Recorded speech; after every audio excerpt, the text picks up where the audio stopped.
Today, my guest is Brandon Routh, the star of Out of Order, a new screwball comedy. It's a lot of fun, it's really light and jolly, family friendly, and it's having its big LA debut on Monday, June 22nd, complete with a Q&A with Brandon and the film's director, Guy Jacobson. If you're in the area, you can buy tickets in the description below. The trailer's down there too, check it out. And you should. It's the kind of movie that's best seen with a big audience. He plays a lawyer who winds up working for two law firms at once and uses a disguise to play both sides of a big case. It's very silly, but it works thanks to Brandon's performance.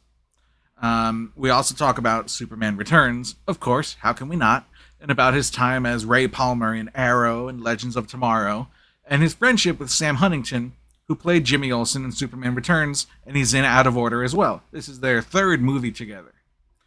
Their chemistry is self-evident. There's a bunch of other stuff in there too. If you're a fan, I think you'll get a real kick out of it. And if you do, let me know by giving the video a like, subscribe to the channel, leave a comment. Alright, that's enough shameless self-promotion. On to the interview. This is Brandon Routh.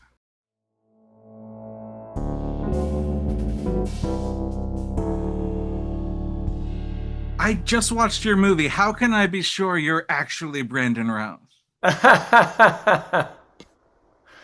Well, the hair color is one giveaway, but yeah. Okay. Well, then, Brandon, if that is your real name, I just watched your movie. What a Yeah, thank you. delightful, jolly, family-friendly, feel-good kind of movie. Yeah, thank you. Thank you. I like that review. Sure. It's been playing at festivals. You've been winning awards, and it's Yeah. having its big LA premiere in a few days. Have you been able to watch it in a full room yet? I have seen it, yes, in a couple festivals in Dallas and also in New York, and it played really well. I was worried. It's been a while. It's actually, you know what? Actually, I've never had a comedy in a theater that I'm the star of. I think that's right. So it was a little nerve wracking to see if people were going to laugh in most of the places, and sometimes in other places that were great too. But and they did. So I've had only seen it screening it alone, just watching it on a computer on the TV, with my family, and so it's great to see that other people are laughing at it unprompted. Other than It's it's funny. Yeah, I mean, it's nice to have a like that final test. It's like, well, you know that your family and friends are gonna Yeah, laugh to support you, but when it's in the wild, you don't know any of these people. They don't know you anything. that's right. Um, That's right. and then when they laugh when they're supposed to laugh, or even when they're not supposed to laugh necessarily, um, you know, is it a relief? Are you laughing with them, or are you just like, oh, thank goodness? It was a relief, yeah, and laughing with them. It's interesting. There's a run of jokes that there's a physical joke that when we filmed it and when watching it by myself or just with a small in the living room, a joke that didn't play off, a physical humor bit towards the end of the movie. But when watching it with a theater full of people who were engaged in it, it was the buildup of all of this, the kind of chaos that happens right before this physical comedy bit, that because people were in it, they were laughing, laughing, laughing, and it kept amping up so that this physical comedy bit paid off because it was silly and over the top, but it played because everyone was having a good time in the theater. Where at home, it kind of was like, oh, that's kind of funny, but I'm not laughing out loud at it. So watching movies with people, makes a difference, I guess. Is it? Forgive me if this is a spoiler, but is it Luis Guzman swiping the hair? No, but that is a good bit. It's when the gavel breaks off the hammer and the bailiff falls down, and then he falls down again. Great stunt. And yeah, no, he delivered like he did it great. Both the actors in that role or in that little bit, but it's a different experience in a theater full of people, and to know that it works, like it really worked. Now you got to shoot in New York City, my Yeah. city. Tell me, like, what do you have a relationship with New York City? Do you go to Sardi's every time? What's your routine when you're in town? I do have a relationship. I don't necessarily have a routine, but I did live there in 2001, 2002, and I was working on One Life to Live, soap opera on ABC. So I was in the Upper West Side and spent a lot of time near Lincoln Center, and so I like to go up there and be in that area. It's good vibes, and I love to get to the park. So I got to do that. Definitely during the filming of this movie back in 2023. I think we made that in March of 2023 or 2024. I kind of lose track sometimes. And I got to be there, or also work with Sam Huntington, who plays, is a kind of a two-hander in many ways, and he's my buddy and my fellow attorney in this movie. And so we had a great time palling around New York. Also, just what a fun, cool thing to be working there and running up and down the streets. There's a scene where actually they changed the location. So the first time we did the running scene, John is running, I think it's like between 52nd and 54th and 9th. And it was like 3 p.m. It was peak rush hour, and the camera is way at the top of the hill, and I was running uphill. And it was also, there was rain, so people had umbrellas, but we didn't want to see umbrellas. So we're trying to like ask people to put their umbrellas down because it wasn't raining that bad. Anyway, I'm running up in a suit, looking probably like Clark Kent and I was wearing glasses, and I was like, this is people, it was like Superman running wild. Anyway, only a few people stopped me, but it was a fun, unique moment. Anyway. Running through unsuspecting bystanders. Sure. Now you've worked with Sam for many years. When did you guys meet, and when did you become a 1-2 pair? Yeah. Well, we met on Superman Returns. Actually, that's incorrect. We met prior to Superman Returns. We actually stayed almost in the same apartment complex. There was regular apartments, and then there was a place that had condos, and he was in the condos, and they had this shared little basketball court. So we met back playing basketball one time before that. He remembers, and I don't remember because I don't think Superman stuff was happening yet, but maybe just because I was a tall guy that was so good at basketball, he remembered me. But anyway, it was the filming of Superman Returns that cemented our friendship anyway. And we worked on, that's our third film. Out of Order's our third film together. So. Yeah. So since it is your third film, is it a thing where you recommend each other to be your partner, Definitely. or does it just kind of work out? A couple things just read. Superman Returns is not. I can't claim that. Right. But yeah, for Dylan Dog, it was a recommendation, and again for Out of Order, I read that script and I was like, this is Sam. I can see how I can play opposite him, and I can see how having him be in that role will allow me to feel more comfortable and safe, to be vulnerable, to be silly, to be goofy, to improv, and to really go for it, because I know that he won't be judging me, or if he does, I can handle his judgment. And we really, it worked great because we created a lot of unique moments that weren't in the script originally. So. And you've got, on top of the two of you, a real stacked cast on this one. I mean, Luis Guzman, Yeah. Brooke Shields, Brooke Shields, yeah. etc. Yeah. I mean, Yeah, how do Louise, you go Louise with was that? amazing. Brooke was just what a professional and beautiful human being, and just like amazing to have her presence be there, and just talk with her as a fellow human being was cool, and all her journeys. And Luis was awesome. His son was there, who's a producer on the movie. Also, they both are, and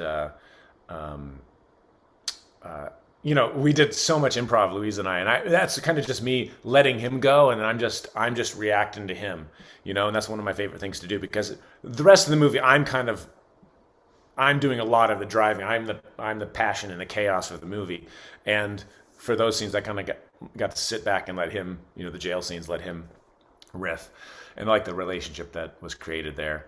And Sandra Bernhardt, came in and worked a few days, and that was, fantastic to have her. Yeah. Do you try to find time to like pick their brains? Are you like, hey Sandra, remember hanging out with Madonna? Or do you keep it cool? Do you keep it professional?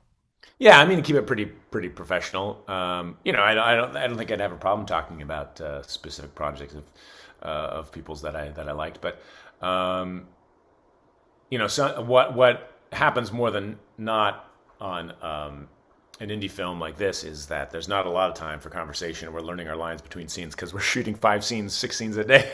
Gotta get your shots We in. don't have we don't have a ton of time to chat, but yeah, just I think it's just knowing all the work that we talked a lot about some of her projects and her the service work that she's doing in the past and just broad depth of her experience in life. Now, for people who might not even know about this movie, I will say that it works because of you. I don't know many other actors who could make this believable and funny and not Oh, like, oh my gosh, come on, what are they doing here? It's got an thank you. absurd energy because you play like you're absurd, but also the straight man at the same time, Yeah, often to yeah, yourself. yeah. So it's not like a dual role per se, but you Right. do, I you play them disguise it. separately, but Yes. So but tell me, sometimes they do get intermixed. yes. Well, so tell me about like costume, hair, Yeah. glasses, etc. And like, was there a version of this where the characters were much closer together looking, or where they were just absurdly different? No, What was that process? I think this was always kind of the idea for John to have a wig and for it to be blonde. The blue eyes, I think, was probably always part of it also. Um, and I think we found a pretty good wig and had a great makeup team that did pretty great with it. Again, indie film, always challenging to do all that stuff. The wardrobe was a significant part of it. As John is kind of very schlubby and not like he wearing a suit, but it's ill fitting and not the right colors. And then Jack is on the other side, polar opposite of him. It really helped feed into kind of the characters and the affectations of them of John playing at being Jack. Um, yeah, and I think thank you. It is an outlandish movie, and I knew there was like a tricky spot that I just had to kind of go for it and stay in the right zone and hope that everyone else was going to be on the same page. That's why it was great to have Sam because I knew that we would be on the same page, and to keep the stakes high, to keep the plates spinning rather, is fun for me to do, and that's definitely what's happening in this movie. The panic is fun stuff to play. Uh, it's funny that you say that John's suits, are ill-fitting, and I'm just like, I don't know, you look pretty good in both sets of suits. Did Thank you you. did you get to keep any, or is that against the rules? Sometimes, yeah, I can't remember if I kept anything from that because they didn't fit that great, or they weren't the right. They were kind of funky. I don't think I kept too much from that shoot that I remember, but I forget sometimes. I might have a jacket. Now, you did Superman 20 years ago, and you spent a long time as Ray Palmer, the Atom, Yeah. and those must be super nice. But Yes. isn't it nice to be in a movie where you get to wear regular clothes? It's great, although I did find myself in a lot of Clark wear. So suit and tie, I find myself in either some um, uh, all-encompassing costume or a lot of suits in my line of work. But it's nice, yeah, to not have to put on the suit is nice also, just to be a normal suit wearer. It feels like my second outfit, I guess. Now, if you'll indulge me, I have a question about Ray Palmer, about being Okay, the Atom. sure. So the legend goes that when the character was first introduced, he was going to be a version of Blue Beetle, like Ted Kord, I assume. Mm. Now, when you signed on, was he already Ray, or did you sign on to be Blue Beetle, and then all of a sudden you're like, hey, why am I the Atom? Yeah, there was never any mention, I think, directly to me about Blue Beetle. Maybe my first meeting they said we were going to do this, but I think they didn't have the rights, or Warner Brothers wasn't ready to have that character be in the Arrowverse, so they were modifying it and kind of fusioning two ideas together. The Ted Kord personality more, and technology with Adam and his shrinking ability, which I think turned out like pretty awesome. And yeah, he was always promised to be Ray Palmer and the Atom. And when they showed me or told me about what the suit was going to look like, that helped a lot, because I didn't really want to be in Ray's tights. Where I was like, I don't know. Let me think about that, because Superman at least has, he's more coverage, and I think a superhero needs to have pants most of the time. But no, it was great, and the fact that it was going to be comedy was the biggest thing that drew me to the role. Was the promise of doing that. So Sure. And kind of just from that, when you did eventually reprise Superman, real quick, was that something that they had to like pitch to you? Were they pitching that to you every year until you said yes? No. So much so to the point that I was like, okay, well, that's probably not gonna happen. Especially when they hired Tyler, who's done a fantastic job, as Superman. I once that happened years ago, I thought, okay, that ship has sailed likely. Plus, not everybody was always supportive of Superman Returns after it from a production and studio standpoint. So I was like, I think they kind of just want to let this one go. So I was really moved and grateful that through the work of Mark Guggenheim, I guess, and others, that reaching out to Warner Brothers and DC, that they were open to having me, reprise my role, because you might not want to muddy the waters with other Superman, when you don't know what the film franchise is doing at that point, because this was several years ago. So I was grateful that they said yes to that, and then to see the response from the fans be so warm and wanting of a return really meant a great deal to me, because that's what I wanted too. So it was like everybody's kind of little dream or prayer getting answered at the same time, and it's been nice to share in that with the fans also in the last few years since it's been out. So I always hold out a little possibility, but I really didn't think it was going to happen again. Well, thank you, and thank you for indulging me on that. Of course, yeah, always happy to talk about Superman. You've had an incredible career across TV, film, video games, other stuff.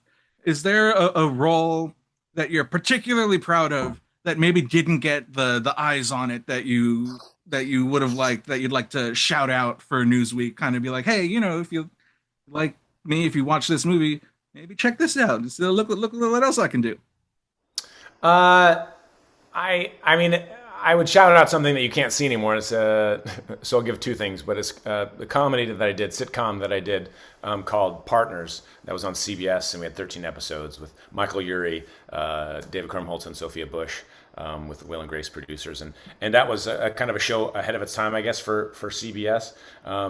And also we got interrupted by presidential speeches and debates and the World Series.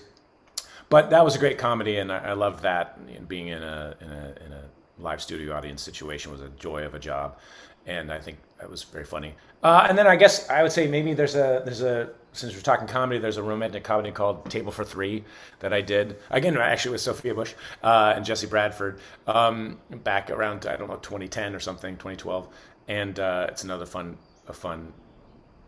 silly comedy. Jennifer Morrison is also in that. That was an indie comedy, but fun. And then Ick, which is out and new, that I just don't think a lot of people know about, but it's a fun PG-13-ish a monster horror comedy action movie that I think is pretty fun. And I feel very happy with my performance in that. Definitely Tremors vibes from that one, and I mean that. Yeah. It's a low level, like it's definitely like a little creepy and stuff, but it's not too gory, so it's open for more audiences, which I like. It's the kind of movie that I would show to a kid, and they would be nervous during the first act. And it's like, no, stick with it. You're gonna like it. Yeah. And Tremors is I remember that being a fun movie, and I was a teenager.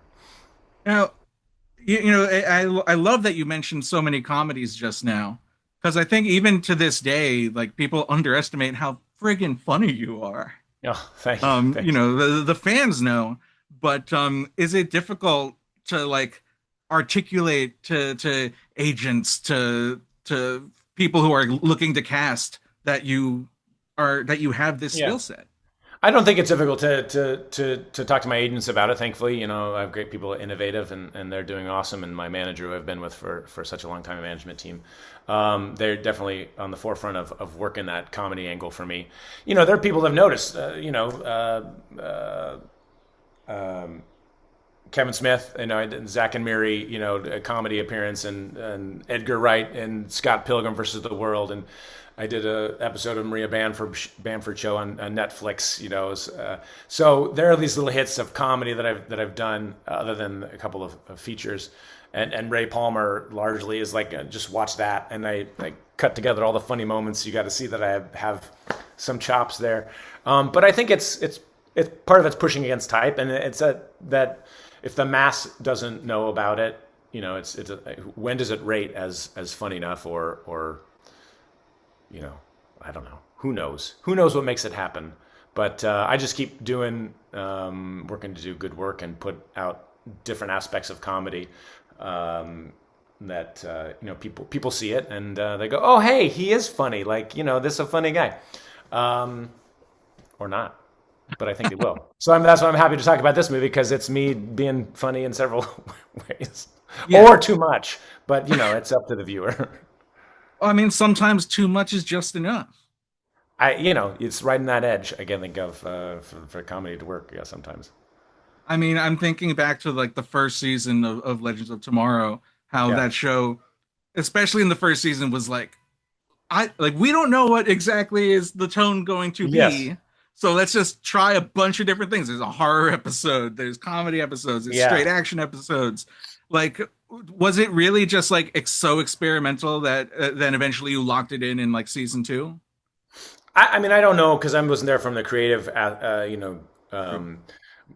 stage for the writers and producers, but it did. I mean, it was finding its legs, in the first season, and hopping from one style of an episode to another, which I thought was a cool, unique thing to do, and also as characters were finding our relationship and how we're going to be on the ship, and it was only through that the writers brought so much, obviously, and then the actors are so talented and bring their own characteristics, that we had these fun relationships, and then the writers write to what we're doing, and it brings in even more depth and dimension that we get into in the second season.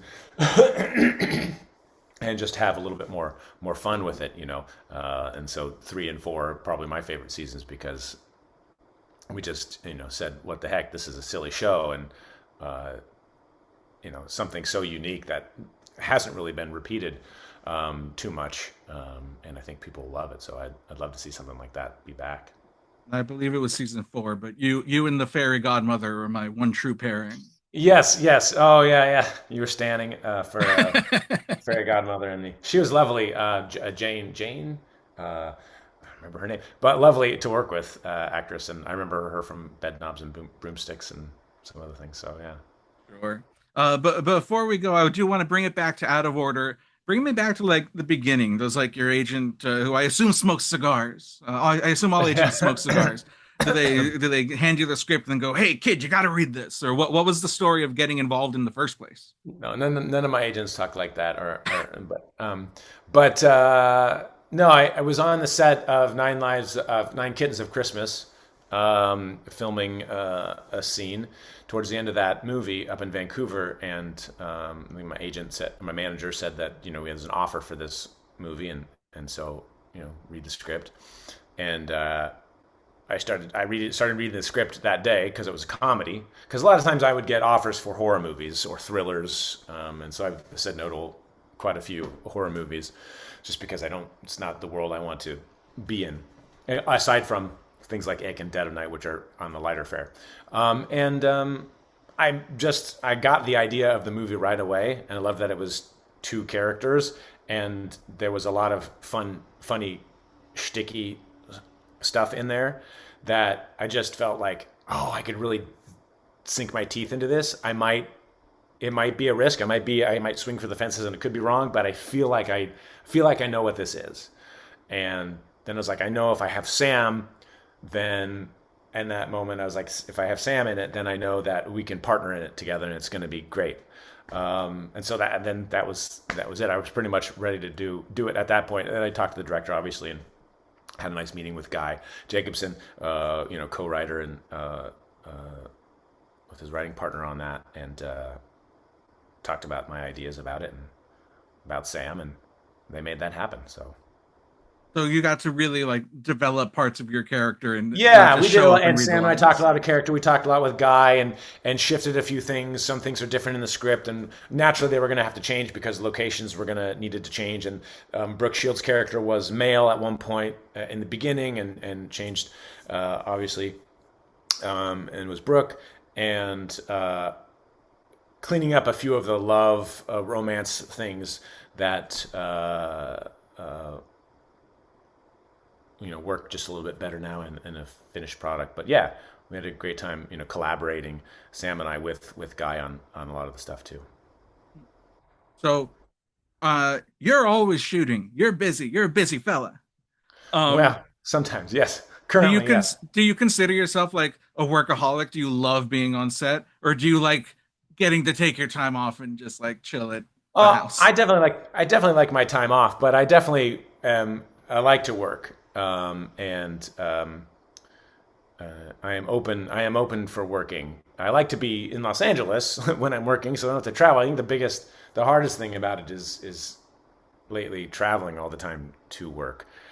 It's a big difference waking up away from home and friends and family and loved ones and going to work for 3 or 4 weeks than it is to just do that at home here in Los Angeles. So I look forward to more work here for myself and for everyone else living in Los Angeles to bring that work back. And no, I like to work. I like the schedule and the organization it brings to me. I have, in my last few years, realized and been diagnosed that I have ADHD, and so, but I have a form that is makes me more spacey. I'm not hyperactive. I tend to meander my thoughts and step out of what's happening a little bit, and get moments of overwhelm sometimes when there's not enough organization, and you know it was not until COVID and some other times of having not as much work when I realized, oh, my life is really well organized when I'm working. They tell me where to show up, where to park, what to wear, what to say, where to stand, and then I just get to be creative. Without that, it's like, okay, so what do I do now today? How do I motivate, myself to be creative and continue on? So Good thing I you're an like it actor then. for that and for the social aspect and for working and making good stories.